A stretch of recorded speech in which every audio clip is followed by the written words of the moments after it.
Bawa nasi udang. Makan nasi udang lah. Order makan kat sana kan. Makan nasi udang lah. Ni suasana kolam pancing hijau selama. Ni istimewanya kat sini. Ada kedai makan, ada orang set up. Ni kedai makan. Ni semua kolam pancing. Kolam pancing ni. 1 jam RM15, 2 jam RM25 kat sini. Istimewanya kolam ni. Udang galah ni dia ternak kat sini. Hasil dia bela. Dia lepas kat sini. Jadi udang-udang ni semua masalahnya air sungai. Dia daripada air terjun. Daripada titi 2, air terjun titi 2. Dari sini. Bila kita orang ni sekarang ni tak mancing, kita makan. Yang mana nak datang sini boleh jumpa brother ni. Dia. Hijau selama kolam main pancing. Air gunung. Air gunung mana tu? Gunung mana? Gunung Keniang gunung. Original. Memang udang dia makan tap. Tengok. Letak makan. Nanti baca dekat description saya ada letak. Nombor telefon semua saya letak. Alright. Ni dia.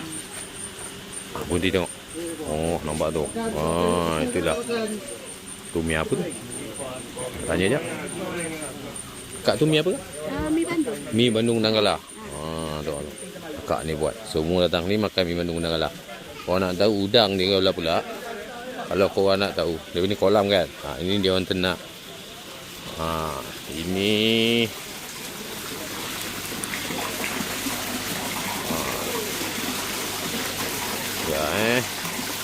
tak boleh.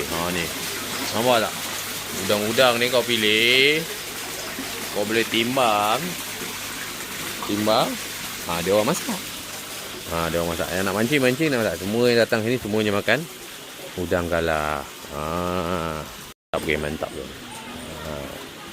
Nombor telefon saya akan bagi lah. Tu tadi yang kau nampak tu mi Bandung udang galah. Ni kita orang order nasi goreng udang.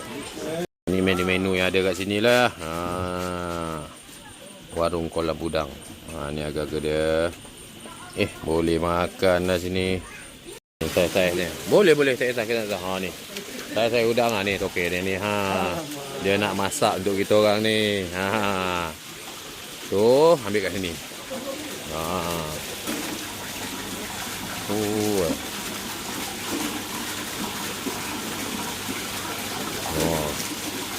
Ni kalau makan ni bang. Kalau yang dia kira macam mana? 5 kilo.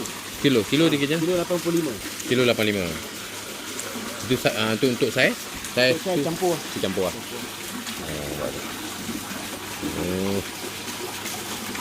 Ada sekilo tu? Kilo dah.